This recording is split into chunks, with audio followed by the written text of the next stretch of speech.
네, 계속해서 윤석열 대통령 탄핵 심판 8차 변론에 대한 이야기를 이어가도록 하겠습니다. 네, 서정욱 장현주 변호사 스튜디오에 자리하셨습니다. 안녕하세요. 예, 안녕하세요.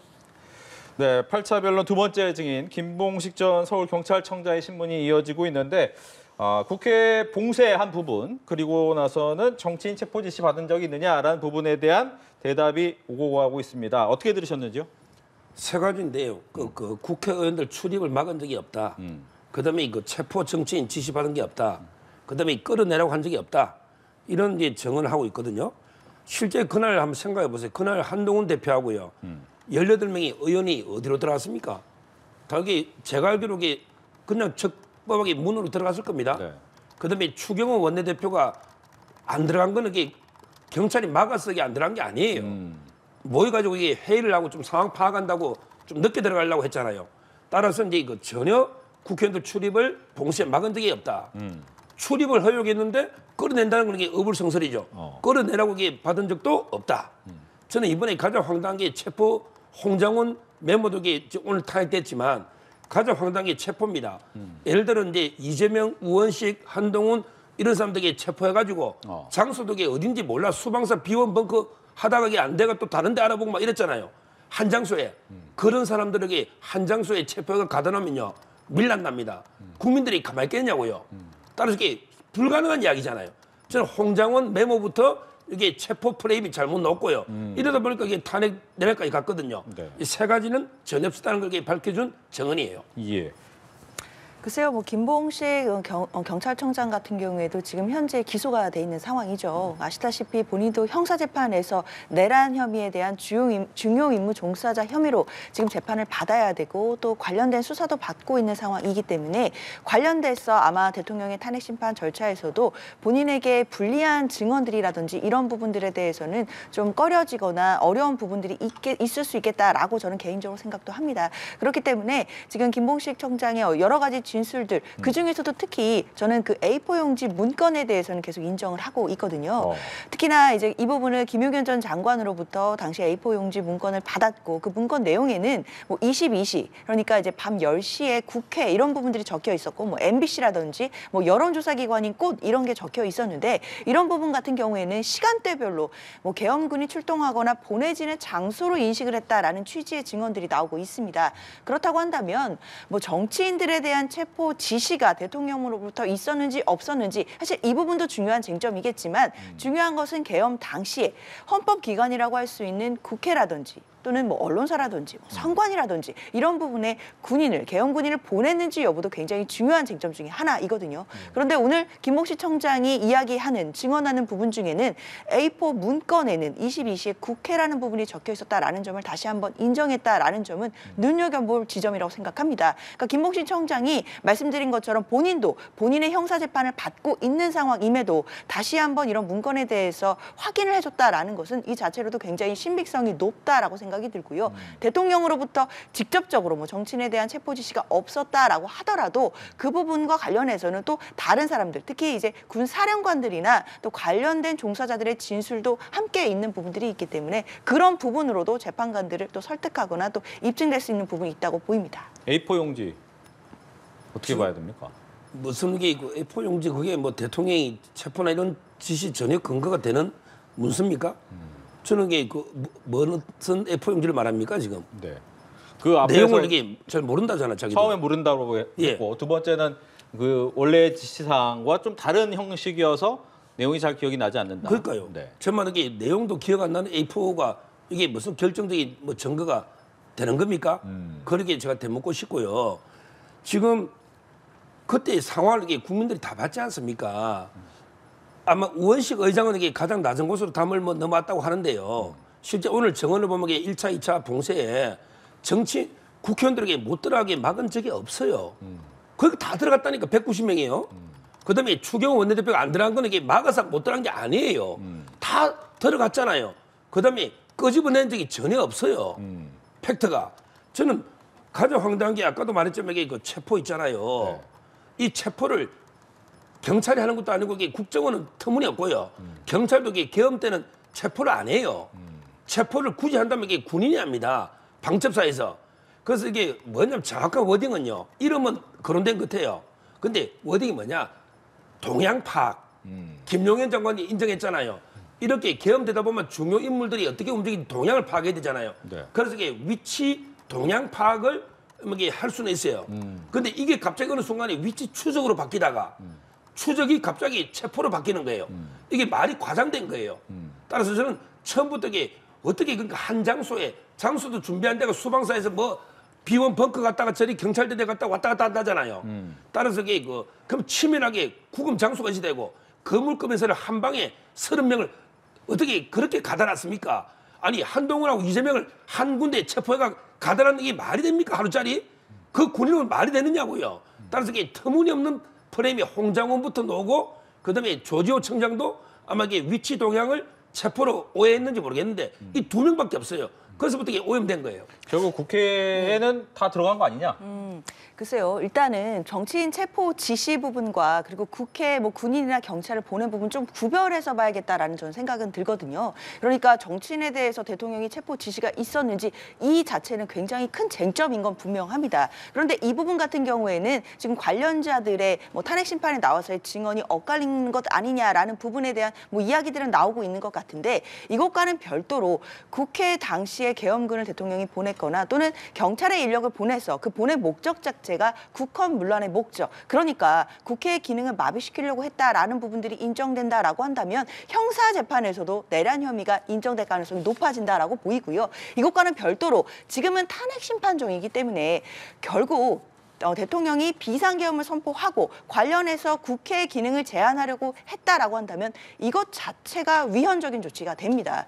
왜냐하면 우리나라 헌법 77조에는 비상계엄을 선포했을 때 관련돼서 정부나 사법부의 기능이나 권한을 제한할 수는 있도록 되어 있지만 국회의 권한은 제한할 수 있도록 하지 않았거든요. 그럼에도 국회에 경찰 인력을 보냈다라고 한다면 사실상 국회의 어떤 기능을 마비시키거나 제한시키려고 하는 조치로 보일 수 있기 때문에 이것 자체가 우현적이고 위법적인 조치다. 이 부분이 크게 쟁점이 되는 것입니다. 그렇기 때문에 지금 당장 뭐 김봉식 청장이나 뭐 앞서 서 변호사님 말씀 주신 뭐 홍장원 차장의 메모라든지 이런 부분에 대해서 뭐 증언의 신분성을 다툰다 하더라도 애초에 국회 군인이나 또는 경찰 인력이 보내진 부분은 분명한 사실로 보이고 이것 자체가 국회의 기능을 권한을 제한하기 위한 조치였다라고 한다면 대통령의 조치나 관련된 계엄과 관련되는 조치 자체가 위헌적이었다라고 평가될 수 있다는 점 이것이 저는 탄핵 심판에서는 훨씬 더 본질적인 쟁점이라고 보입니다. 예. 근데요.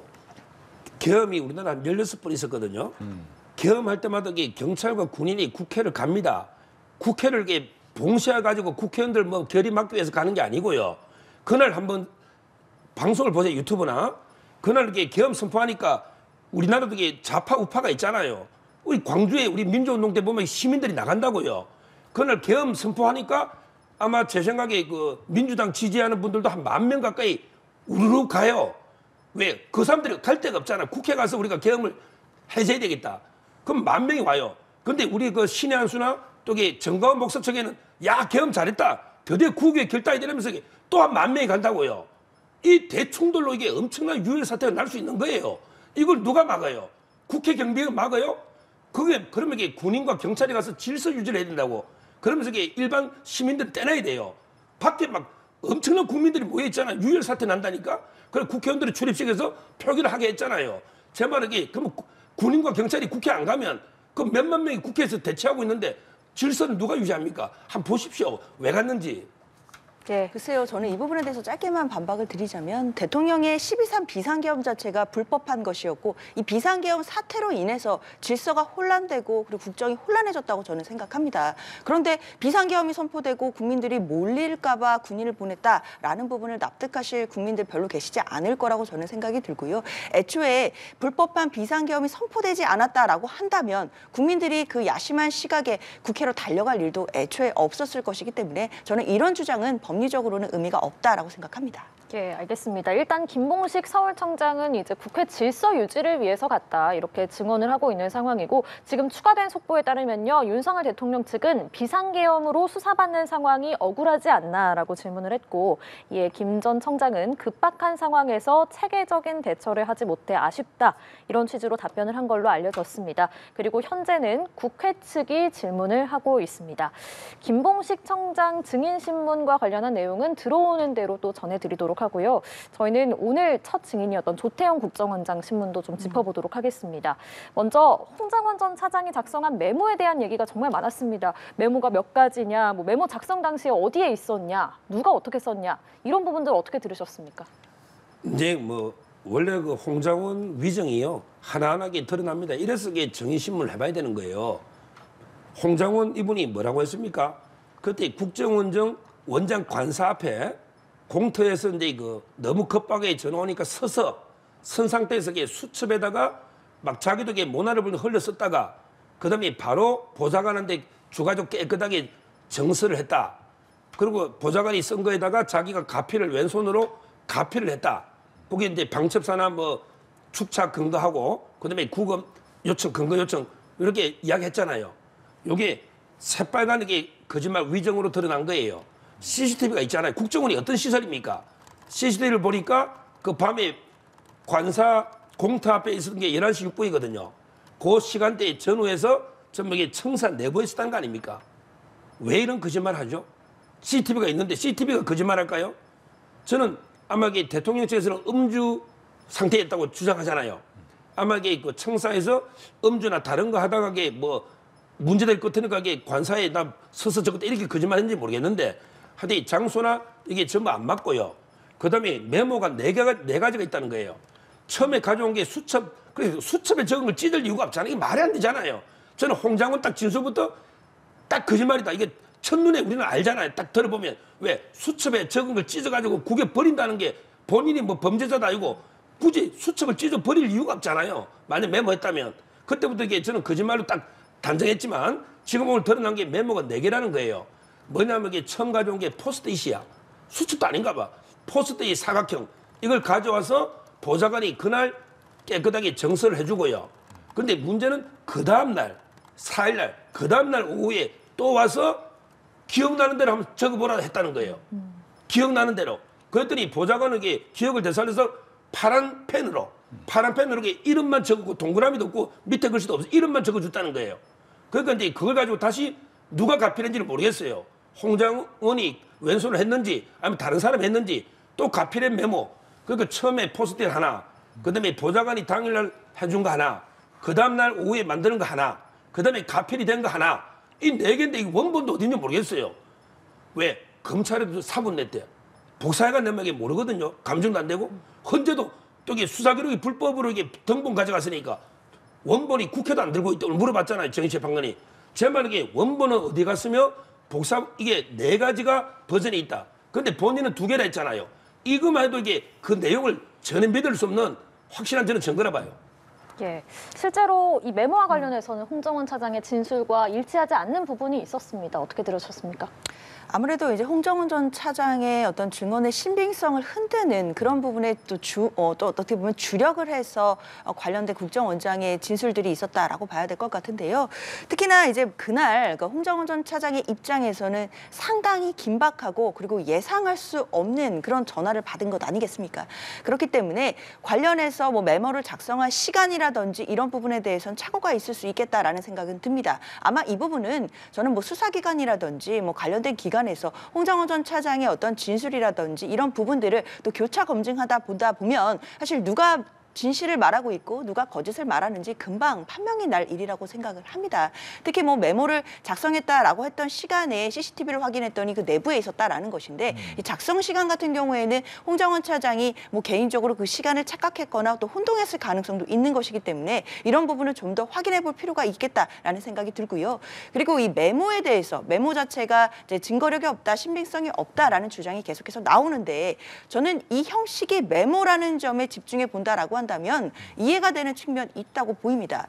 이게 보고서나 공문서가 아니지 않습니까? 애초에 형식을 갖추어서 누군가에게 보고를 하기 위한 문서가 아니었고 메모, 말 그대로 본인이 나중에 기억을 환기하거나 또는 본인이 알아보기 쉽게 적은 문서에 불과합니다. 그런데 관련해서 개업날 밤에 정말 정신없던 와중에 전화를 받고 엄청난 이야기를 들은 것인데 그 내용들을 본인이 급하게 적느냐고 알아보기가 어려울 상황이었다라고 한다면 저는 이것을 나중에 보좌관을 시켜 정서를 요청하는 것도 가능한 일이라고 생각이 들고요. 그리고 이 부분을 100번 양보해서 대통령 측의 입장대로 홍정원 전 차장이 이 메모 부분이 증거로서 탄핵된다라고 하더라도 사실은 대통령의 어떤 불법적인 지시가 있었는지 이 여부는 홍정원 차장의 이 메모만을 그것을 유일한 증거로 해서 지금까지 혐의나 어떤 쟁점들이 된 건 아니었거든요. 관련돼서 또 군 사령관들의 진술도 있는 것이고 또 관련된 사람들의 공소장에도 비슷한 취지의 이야기들이 나오고 있기 때문에 사실 홍정원 전 차장의 메모에만 매몰돼서 이 부분만 흔드는 것 저는 이 탄핵 심판 절차에서는 크게 대통령 측에게 도움되지는 않는 전략이라고 보입니다. 네, 지금 화면에는 지난번 5차 변론 때 홍장원 전 차장에게 윤석열 대통령하고 같이 있었던 모습을 지금 함께 보고 계시고요. 지금 말씀하신 것처럼 메모의 신빙성 부분을 공격했다면 또 윤석열 대통령 측에서 얘기를 하다 보니 조태용 국정원장이 이 부분을 얘기해야 되나라고 얘기를 하면서 정책 중립성 부분을 얘기를 했어요. 즉 누군가 야권 인사에게 수차례 인사청탁을 받았다라고 얘기를 하자 윤 대통령 측 김계리 변호사가 민주당의 박지원 의원이나 박선원 의원이냐라고 약간은 크게 뭉뚱그려서 질문을 했고 네라고 대답을 했단 말이에요. 근데 바로 또 박지원 의원은 SNS에 홍 차장이 직접 제게 청탁한 것이 아니고 전 국정원 간부가 6, 7차례 정도 청탁을 했고 거절한 것이 전부다라고 반박을 했습니다. 즉 메모의 신빙성뿐만 아니라 약간 이 국정원이라는 특수성 때문에 정책 중립성 이 부분을 가지고도 이야기를 하는 것 같아요. 이게 왜 중요하냐면요. 네. 홍장원 이분이 그 자기가 경질이 된 거 해임됐잖아요. 이게 마치 이게 대통령이 체포 지시를 안 따라서 이게 나는 이게 해임됐다. 이러면서 이게 억울하다. 이래가지고 이게 요즘 이게 뭐 개딸 사이트 가보면 홍장원은 의인이다. 국정원장 시기된다. 이런 게 많아요. 근데 그게 아니잖아요. 대통령이 한동훈 대표하고 6일날 만날 때는 뭐랬냐면 내가 이게 떳떳하니까 홍장원을 경질하지. 진짜 이게 만약에 홍장원한테 내가 떳떳하지 못한 뭐 체포 지시나 이런 게 있었으면 어떻게 내가 경질했겠느냐. 이렇게 이야기했고요. 실제 그 경질된 이유가 바로 이런 게 정치 중립이에요. 이분이 조태용 원장한테 그 이재명 대표에게 연락해야 된다 이 말도 건의했고요. 그다음에 그 다음 날인가 그 김태효 있잖아요. 네. 청와대 안보실 차장 이분한테도 대통령이 무릎 꿇고 사과해야 된다. 뭐 이런 얘기 건의도 하고요. 정치적으로 본인은 해외 파트잖아. 말도 안 되는 게 국내 정치에 개입하니까 그래서 조태용 원장이 건의해서 경질된 거예요. 따라서 경질 배경에 상당히 중요하고 저는 지금 이게 체포 이야기는 딱 둘이밖에 없어요. 조지호 청장하고 홍장원 차장 둘이밖에 없어요. 나머지는 직접 대통령 통한 사람이 없잖아요. 그런데 문제는 조지호 이분도 정의를 안 놓으니까 모르겠고요. 그다음에 유일한 거는 이게 홍장원 한 분밖에 없는데 제 말에 메모를 제가 4번 이게 그보다 내용이요. 메모 내용에 자기가 가필했는지 누가 했는지 그거 보면 이게 방첩사 구금 시설을 구금하는 데 있잖아요. 그런데 방첩사가 구금 시설 자체가 없어요. 그리고 그 내용에 보면 방첩사 요원들이 12시 25분에 첫 출발했거든요. 근데 이미 통화는 10시 한 40분쯤에 우리 체포조가 국회에서 뭐 경찰과 맡고 있다. 말도 안 되는 게 거짓말이 들어가 있고요.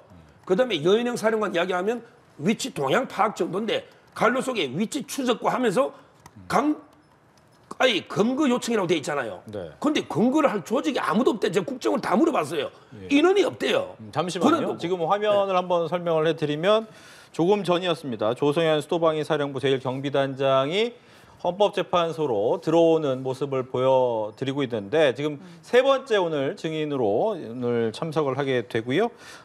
이 조성현 제1경비단장 같은 경우에는 헌법재판소가 직접 증인으로 선택을 한 사람입니다. 지난번에 제대로 된 이야기를 듣지 못했다라는 부분 때문에 아마 오늘 얘기를 들을 것으로 얘기가 되고 있고요. 잠시 후에 한 4시 반 정도부터는 이 조성현 제1경비단장의 이야기를 들을 수 있을 것 같습니다. 계속해서 얘기를 더 나눠보겠습니다. 그래서 이게 네. 제가 말한 것처럼 메모 내용 자체가 터무니없으니까 네. 국정원에 무슨 근거 요청이나 위치 추적권이 없대요. 제가 물어봤어요. 국정원에 위치 추적권이 없어요. 한번 확인해 보세요. 위치 추적은 다 이게 수사권이 있을 때 국정원은 아무 수사권이 없어요. 대공 수사권이 넘어가 버리거든요.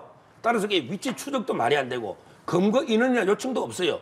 그다음에 방첩사의 구금 시설도 없고 그다음에 출동 시간도 안 맞아. 네. 메모가 이게 완전히 전부 허위 메모인데 네 번이나 바뀌고 본인 말고 다르니까 이게 의심이 가는 거죠. 메모의 이야기하고 정치적 중립성 얘기까지 얘기 들었습니다. 그렇죠. 뭐 지금 말씀 주신 것처럼 뭐 국정원은 그런 권한이 없는데 메모 자체가 내용이 허황되다라고 말씀을 주셨지만 대통령의 비상계엄 선포 자체도 그리고 포고령 자체도 대통령이 비상계엄을 선포하더라도 국회의 기능을 정지할 권한이 없음에도 포고령에는 국회 활동이나 정치 활동 금지 제한이 있었거든요. 그렇게 본다라고 한다면 어떤 기관이 권한이 있는지 없는지의 여부 가지고는 우리가 따지기는 어렵다라는 생각이 들고요. 특히나 이 메모 부분에 대해서는 계속해서 신빙성에 대해서 말씀을 주시지만 메모를 떠나서 홍장원 전 차장이 진술도 계속해서 일관적으로 하고 있습니다. 그날 계엄날 밤에 대통령으로부터 전화를 받았다는 것이고 그때 싹 잡아들여 이렇게 이야기했다라는 부분은 계속해서 일관되게 진술을 하고 있거든요. 물론 그 부분에 대해서 대통령은 뭐 전화한 부분은 인정하더라도 관련돼서 뭐 그런 지시한 적 없고 뭐 관련된 뭐 격려 전화였다라는 취지로 이야기를 하지만 저는 홍장원 차장이 한 이야기가 훨씬 설득력이 있다고 생각합니다. 왜냐하면 계엄이 있었던 그날 밤에 사실은 그 계엄 당일 얼마나 정신없고 엄중한 상황인데 그때 홍장원 차장에게 전화를 해서 평소와 같은 격려 차원의 전화를 했다라는 것은 사실상 저는 재판관들도 받아들이기 어려운 논리의 이야기라고 생각이 들거든요. 그렇다고 한다면 이 메모에 대한 뭐 신빙성 여부를 떠나서라도 홍장원 차장이 하고 있는 일관된 진술 부분은 상당히 신빙성이 있다라고 생각이 듭니다. 그리고 또 이제 정치적 중립성을 가지고 좀 공격을 하고 결국에는 홍장원 전 차장이라는 메신저를 지금 흔들고 있다라고 보이는데요. 지금 특히 뭐 폭로성으로 나온 것이 홍장원 전 차장이 뭐 당시에 뭐 국정원 인사들 특히 뭐 지금 현재는 야당 의원이 되어 있는 사람들에게 뭐 인사청탁을 한 것 아니냐라는 취지의 의혹들이 나왔습니다. 그런데 중요한 것은 뭐 인사청탁이 있었는지 없었는지 이 부분도 확인해 봐야겠지만 만약에 있었다고 하더라도 당시에는 민주당 의원이 아니었던 것으로 해석이 되거든요. 그렇다면 국정원에 있었던 사람에게 인사청탁이 있었다라는 것인데 일단 인사청탁 여부까지도 좀 확인을 해봐야 될 것 같고 그것만으로 정치적 중립성 위반인지 이런 부분 좀 의문이 듭니다. 게다가 오늘 증인신문에서 나왔던 것은 조태원 국정원장도 지금 계엄 전날에 김건희 여사와 뭐 문자를 주고받았다라는 이야기들이 나오고 있거든요. 그러니까 조태원 국정원장이 계엄 선포 전날에 김건희 여사로부터 문자를 2통을 받았고 그리고 다음 날 그러니까 계엄 당일에 김 여사에게 답장을 했다 뭐 이런 이야기들이 지금 나오고 있고요. 그 내용에 대해서는 국정원장이 기억을 못한다라고는 하고 있지만 지금 메시지를 주고받은 것 이것은 상당히 좀 이례적인 것 아닌가라는 해석도 가능해 보입니다. 뿐만 아니라 계엄 선포 전날 뭐 당일 그 즈음에 국민의힘 성일종 의원과 통화한 내역도 있다라고 지금 나오고 있는데 그렇다면 홍장원 전 차장이 뭐 이재명 대표에게 전화를 해야 된다 이런 말을 했는지 여부도 확인해 봐야겠지만 그런 이야기를 했다는 것으로 정치적 중립성 위반이라고 하는데 당장 국정원장은 성일종 위원장과 통화를 한 것 이 부분은 괜찮다는 것인지 이런 부분도 좀 명확하게 규명되어야 되는 것 아닌가라는 생각 듭니다. 그런데 그 계속 일관되다고 하는데 홍장원 진술이요. 자꾸 이게 바뀌어요. 처음에는요 대통령이 한동훈 이름이나 체포할 사람 있죠. 이 대통령이 이름을 이게 마치 이게 불러준 것처럼 이야기했다가 이제 와서는 이게 그냥 싹 다 잡아요. 이름을 이게 거론 안 했다는 거 아니에요. 그러면 이게 벌써 말이 바뀐 거 아니에요. 자, 싹 다 잡아요라는 게 대공수사권 줄 테니까 싹 다 잡아요. 앞에 왜 뺍니까? 대공수사권을 준다 했거든요. 그러니까 이제 대통령이 계엄한 이유 중에 하나가 종북 좌파 세력을 반국가 세력을 썰어버리는 거 아니에요. 따라서 이게 간첩이나 종북 좌파 세력을 싹 다 잡아요. 이렇게 보는 게 합리적이잖아요. 대통령도 그렇게 설명하고 있고. 그다음에 여인영 사령관하고 통화도요. 처음에는 마치 이게 여인영 사령관이 전화 와가지고 체포조 이름 불러준 것처럼 하는데 본인이 먼저 전화했다는 거 아닙니까? 따라서 이게 그 말이 여러 번 이게 계속 바뀌고 있고 지금 현재 따라서 이게 일관된 진술이다 이렇게 보기 어렵고요. 여기서 제가 중요하게 제안하는 거는 홍장원도 다시 한번 정인 당연히 불러야 되고요. 필요하면 그 보좌관 있죠. 그 글씨를 적어준 보좌관. 네. 이분이 2번이나 적었다는 거 아니에요. 그러면 이게 중요하거든요. 메모는 엄청나게 중요한 겁니다. 따라서 이게 보좌관도 정인 불러야 된다 봐요. 예, 지금 헌법재판소에서는 김봉식 전 서울경찰청장에 대한 재판부의 질문이 이어지고 있습니다. 헌법재판소가 어떤 지점을 중요하게 보는지 알 수 있는 중요한 질문이 될 텐데요. 김영두 재판관이 삼청동에서 저녁 자리 없었나? 이렇게 질문을 했고 김봉식 전 청장은 안가에서 나온 뒤 따로 식사했다라고 답변했습니다. 또 김영두 재판관이 A4 문서에 2200 국회 써 있었나 이렇게 묻자 김봉식 전 청장은 내용은 기억난다. 계엄군 출동 장소를 나중에 알았다. 라고 답변을 했습니다. 또한 김영두 재판관이 대통령이 계엄군 출동 말했나? 라고 질문을 했는데요. 이에 대통령이 계엄군이 출동할 것이라고 말했다. 그리고 경찰 출동은 질서 유지 차원으로 이해했다. 이렇게 답변한 내용까지 전해졌습니다. 일단 비상계엄 전의 안가 상황 그리고 A4 용지에 어떤 내용이 있었는지 좀 구체적으로 질문을 했습니다. 뭐 안 가는 게 한 10분 잠깐 있다가 이게 나와서 따로 식사했다는 건데 그것도 이게 좀 와전된 게 많이 있는 것 같고요. 그다음에 아까처럼 A4 용지는 그 제목 정도만 가지고 이게 뭘 우리가 유추할 내용을 잘 기억을 못하니까 큰 의미는 이게 조지호 청장도 이게 뭐 어디 쓰레기통에 버렸다고 했는가 뭐라고 했던 것 같은데 하여튼 그 아직 내용은 잘 모르겠고요. 근데 우리가 계엄은 이게 또 있을 수 있어요. 분단 국가잖아요. 예를 들어 이재명 대표 민주당이 장악해도 북한이 동태가 있거나 뭐 이상하면 계엄할 수 있죠. 계엄하면요 경찰에게 무조건 출동해야 됩니다. 아까도 말했지만 찬반 세력이 대결집을 했잖아요. 그때 우리 봤잖아요. 10,000명 넘게 모여 있잖아요. 그 충돌을 누가 막을 거냐고요. 우리가 어디 대통령 체포할 때 한남동에도 경찰이 차벽으로 떼놨잖아요. 지금 제 주위에도 다 그 계엄 찬성하러 나갔거든요. 그날 밤에. 밤 12시에 막 유튜브 다 모이라. 그러면 이게 계엄 찬성 집회가 있고 또 이게 계엄하면 안 된다고 반대하는 사람도 많이 나왔잖아요. 그럼 이거 누가 질서 유지할 거냐고. 저는 저분이 말이 맞다 봐요. 국회의원들을 통과시켜주고 일반인들은 국회 못 들어가게 막아야 되잖아요. 일반인들이 국회 다 몰리면 불상사 생기면 어떡합니까? 통제를 해야 돼요. 그걸 한 건데 저는 무슨 저분이 잘못해가 왜 지금 구속되어 재판받는지도 모르겠어요. 경찰은 시키면 시킨 대로 하는 거예요. 저는 공무원들이 너무 억울하게 지금 재판 당하고 있다고 봐요. 예, 그리고 추가된 내용이 있어서 전해드리면요. 김봉식 전 서울경찰청장이 경찰청장과의 구체적인 대화 내용에는 답을 피했다는 속보가 들어왔습니다. 재판부의 질문 의도 어떻게 해석해야 될까요? 특히 이제 안가에서 상황을 구체적으로 물어보는 부분은 저는 의미가 있다고 생각합니다. 이게 계엄 직전에 이제 삼청동 안가에서 뭐 조지호 청장 그리고 김봉식 청장 그리고 대통령이 함께 있었다라는 부분들은 조금씩 알려져 있는데 뭐 식사를 어디서 했는지 이게 중요한 것 같지는 않고요. 당시 안가에서 대통령과 어떤 이야기를 나눴는지 이 부분을 당연히 재판관들이 중점적으로 눈여겨보는 지점이라고 생각합니다. 이것이 바로 대통령이 당시 어떤 지시를 했고 당시 비상계엄의 성격이라든지 그리고 국회의 기능을 마비시키려 했었는지 이런 부분들을 보는 것이기 때문에 아마 중요하게 보는 것 같고요. 특히 지금 재판관들이 A4 문서를 받았는데 거기에 22시에 국회가 써 있었는지를 다시 한번 재차 묻고 있습니다. 네. 이 얘기는 결국 밤 10시에 국회로 계엄군이나 뭐 경찰이나 병력을 보냈다라고 한다면 이것 자체가 헌법 위반적인 소지가 있을 수 있기 때문에 재판관이 이 부분을 저는 꼬집어서 다시 한번 확인을 하는 것으로 보이고요.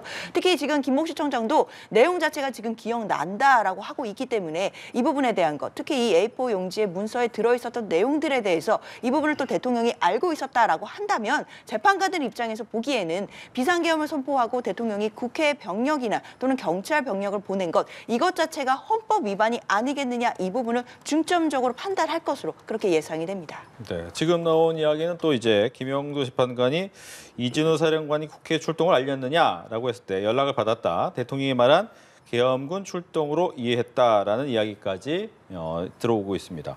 앞서 이야기한 부분이 이제 계엄군이 출동한 A4 용지에 있는 22시 200은 이제 22시 00, 10시, 밤 10시를 의미하겠죠. 국회라고 써있던 부분이 이제 계엄군 출동이라는 것을 나중에 알았다라고 하고 있어요. 즉 A4 용지 내용이 이제 계엄의 부분이 라는 것을 미리 이제 준비가 돼 있다. 따라서 이 부분이 굉장히 중요한 의미가 있을 것이다라고 얘기를 하고 있고 본인은 이제 국회 경비 질서 유지 차원에서 갔지만 계엄군이 가는 부분을 알았다라는 부분으로도 해석이 될 수 있는 부분이거든요.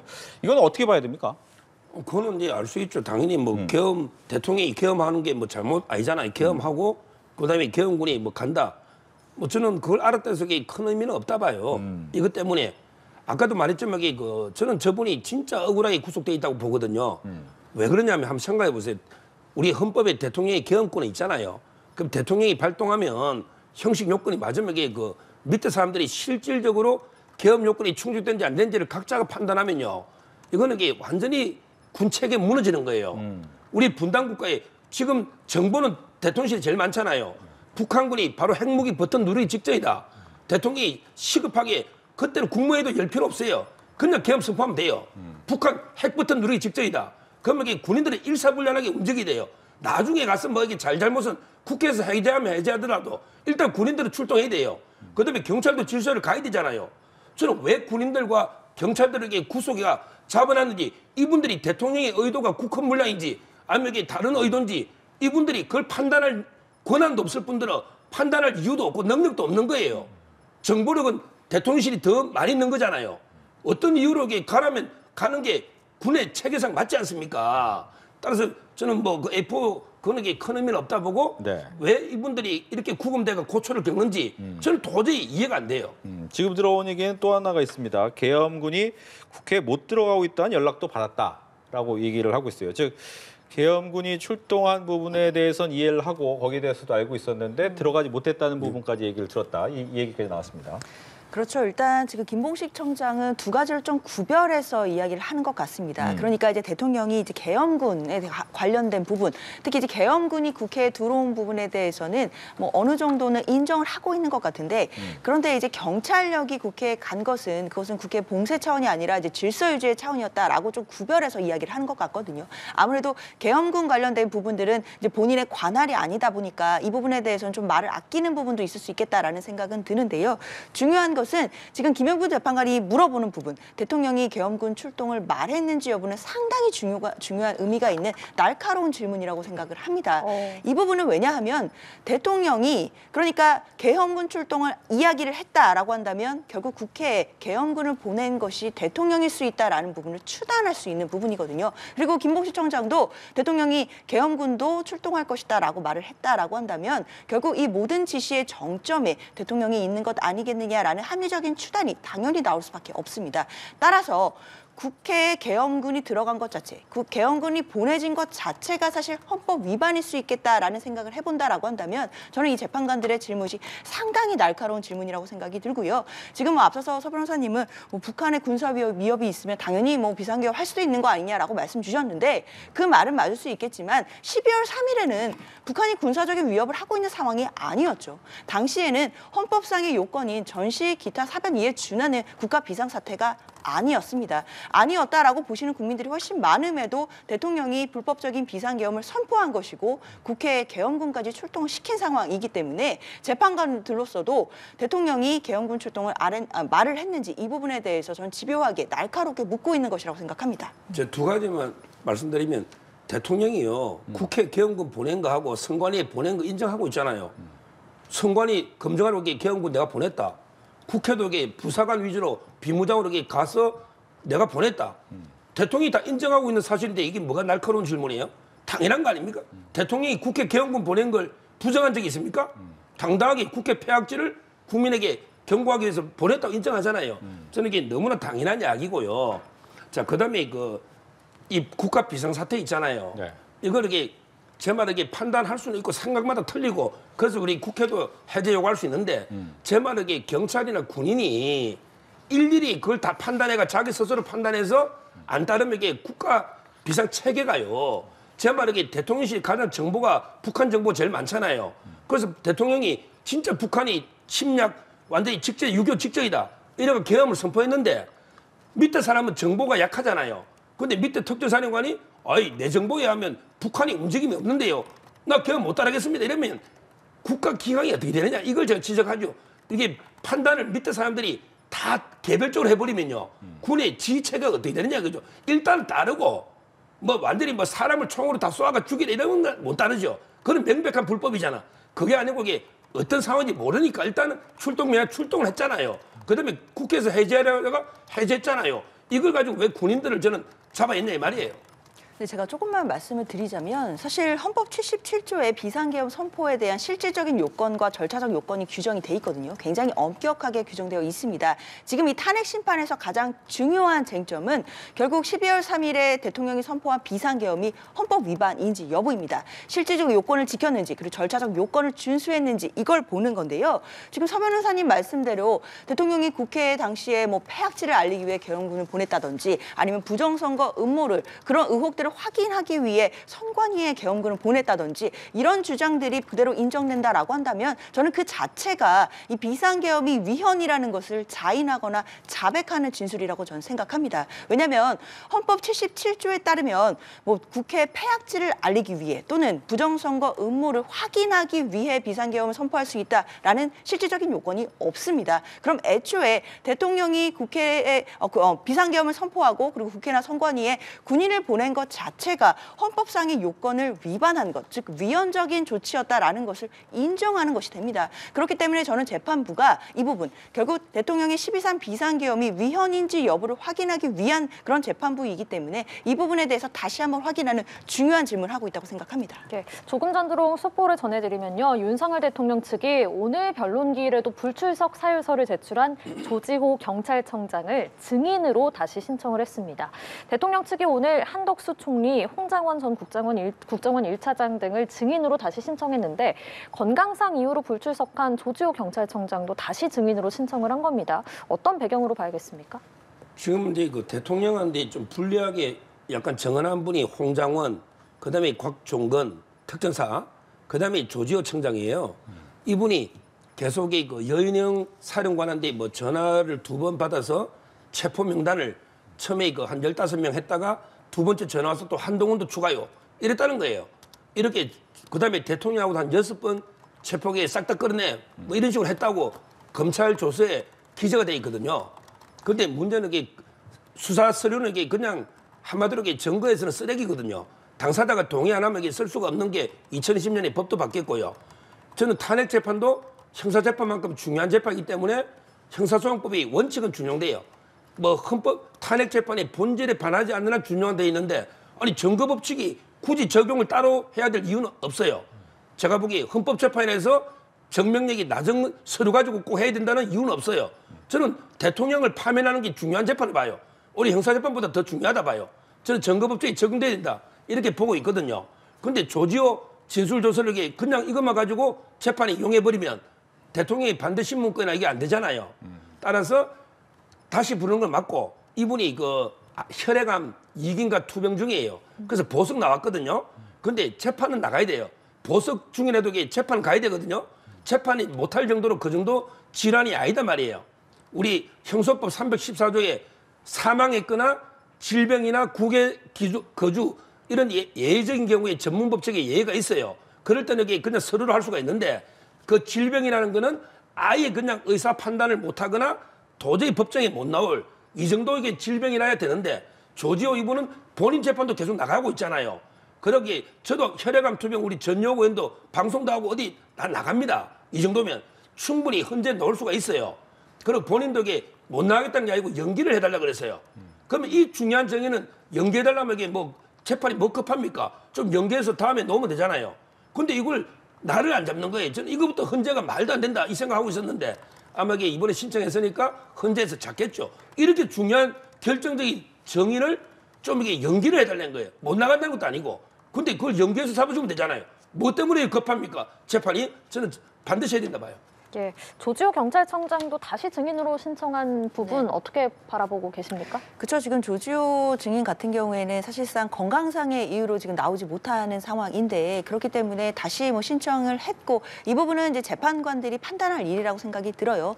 아무래도 오늘 김봉식 청장에 대해서 이제 증인 신문이 이루어지고 있고 관련해서 이제 재판관들도 질문을 한 상황이기 때문에 특히 경찰과 관련된 부분들, 특히 이제 삼청동 안가에서의 모임의 멤버이기도 했고 그리고 경찰이 경찰이 당시에 경찰 병력들을 국회로 보낸 것과 관련된 그런 진술을 김봉식 서울청장에게 이미 한 상황이기 때문에요. 이것만으로 어느 정도 일단락이 됐다라고 본다면 더 이상 조지호 증인에 대해서는 조지호 청장에 대해서는 뭐 신청을 채택하지 않을 가능성도 있지만 만약에 이것으로 부족하다라고 생각한다면 재판관들이 뭐 한 차례 기회를 더 잡아서 조지호 청장에 대해서 다시 한번 증인으로 소환할 가능성도 있다라고 생각합니다. 근데 다만 중요한 건 조지호 청장의 어떤 건강 상태일 것 같습니다. 또다시 건강상의 이유로 만약에 불출석 사유서를 내거나 또다시 뭐 연기를 해달라라고 한다면 재판관들로서도 이걸 계속해서 뭐 무기한으로 연장할 수는 없는 부분들이 있기 때문에 중요한 건 조지호 청장의 건강 상태가 과연 증인신문에 나와서 증언을 할 수 있는 상황인지 이런 부분들도 파악해야 되지 않나라는 생각 듭니다. 그런데 그 조지호 청장이 안 나왔을 때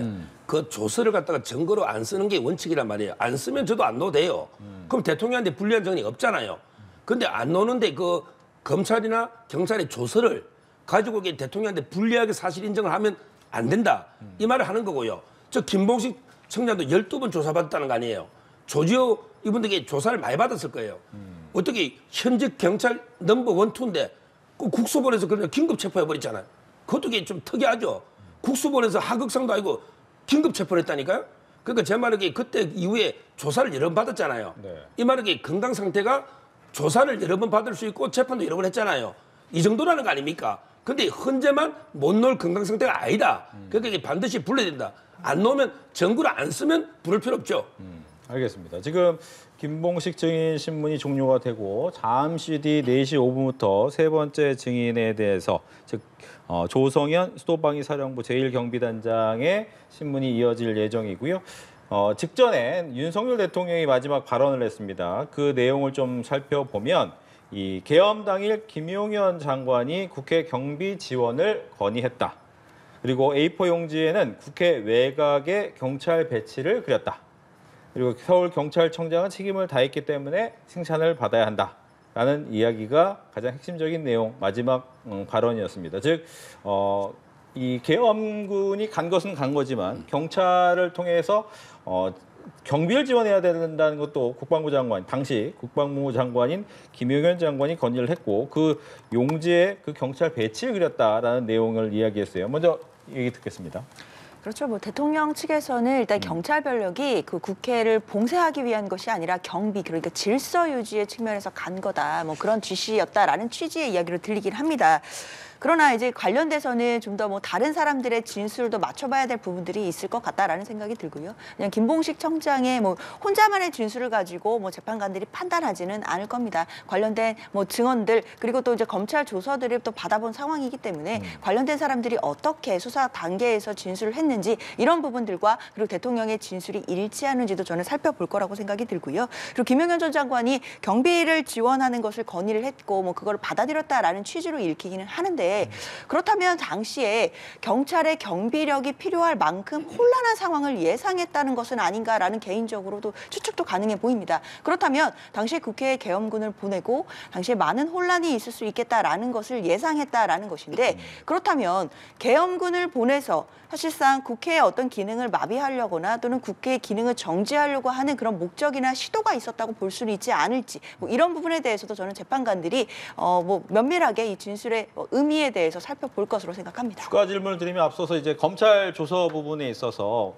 검찰에서 이야기 조사받은 부분과 실제로 탄핵에 나와서 이야기가 좀 달라진 사람들이 몇 명 있었단 말이에요. 네. 그렇기 때문에 아직 나오지 않은 경찰청장 같은 경우에는 그 부분에 대해서 확인할 방법이 없다. 따라서 아예 그 검찰 조서를 증거로 채택하지 말던가 아니면 나와야 된다라고 이제 서정욱 변호사는 얘기를 했는데 이 부분은 어떻습니까? 그 부분은 저는 재판관들이 판단할 일이라고 생각합니다. 물론 서 변호사님 말씀 주신 것처럼 탄핵 심판 절차에는 형사소송법에 대한 일부 규정들이 준용되는 것도 사실이긴 한데요. 그렇다고 하더라도 헌법재판소가 탄핵 심판 절차의 어떤 의미나 또 특징에 맞게 이 준용 여부도 결정할 수 있는 것이고 나름대로의 재량도 많이 적용을 적용이 됩니다. 그렇기 때문에 형사재판에서 적용되는 전문 법칙의 원리라든지 아니면 증거능력과 관련된 여러 법칙들이 그대로 엄격하게 적용된다라고 보기는 어려울 것 같습니다. 저는 이런 주장이 오히려 대통령 측에서 탄핵 심판을 마치 내란죄와 관련된 형사소송, 형사재판처럼 만들려고 하는 의도라고 생각이 들거든요. 엄연히 탄핵 심판 절차와 그리고 형사재판 제도는 별도로 구별되어서 생각을 해야 됩니다. 탄핵 심판 절차는 말 그대로 지금 뭐 형사법적으로 내란죄 유무죄를 따지는 것이 아니라 말 그대로 고위공직자에 대해서 징계 절차의 일환으로 이 사람을 파면할 것인지 아닌지 이 부분을 판단하는 것입니다. 그것도 분명한 고위 공무원 중에서도 가장 높은 그 곳에 있는 대통령에 대해서, 현직 대통령에 대해서 지금 파면 여부를 결정하는 그런 탄핵 심판 절차이기 때문에 당연히 재판관들이 관련 법률과 또 관련 규정에 따라서 나름대로 재량권을 행사를 해서 탄핵 심판 절차를 저는 진행할 수 있다고 생각하고, 지금까지 그 절차 진행에 있어서는 저는 뭐 무리함이라든지 뭐 법 위반은 없다고 생각합니다. 네, 윤 대통령이 마지막에 지금 발언한 내용하고 관련된 내용 얘기 듣습니다. 지금 윤 대통령이 그 칭찬해야 된다고 했잖아요. 네, 서울경찰청장. 그날 밤에 그 제가 한번 유튜브나 확인해 보시라니까요. 그날 밤에 그 우리 우파 쪽에서 뭐 엄청나게 유튜브로 국회로 직결해라. 그래서 이게 국회의원들 그때 경찰 없었으면요, 그 국회의원들에게 민주당한테 다 끌려가가지고 어떤 봉변을 당했을지 몰라요. 지금 저 군인이 18명 다쳤어요. 지금 보세요, 민간인들이 국민들이 막 군인들 밀고 때리고 하잖아요. 저게 보수만 있는 게 아니고 진보도 있단 말이에요. 그럼 이게 두 진영 간에도 엄청난 유혈 사태가 날 수도 있고, 그걸 따라서 이게 국회를 누가 보호해줘요? 국회 경비 경력이 몇 명 없잖아요. 지금 우리 보수 세력이 국회를 점거해서 국회를 다 끌어내고 막 그냥 봉변 폭행하면 누가 막을 거냐고. 이 질서 때문에 간 거 아니에요. 이 공무원이 무슨 죄가 있어요? 그럼 여기 안 가면 또 항명이에요. 이분이 무슨 의도인지 왜 갔는지, 이런 엄청난 일이 있어 대통령이 출동하라 하면 일단 경찰이 출동해서 질서 유지하기 맞잖아요. 저는 이게 없었으면요, 그날 엄청난 유혈 사태 났을 겁니다. 그 장면을 보시라니까 유튜브로.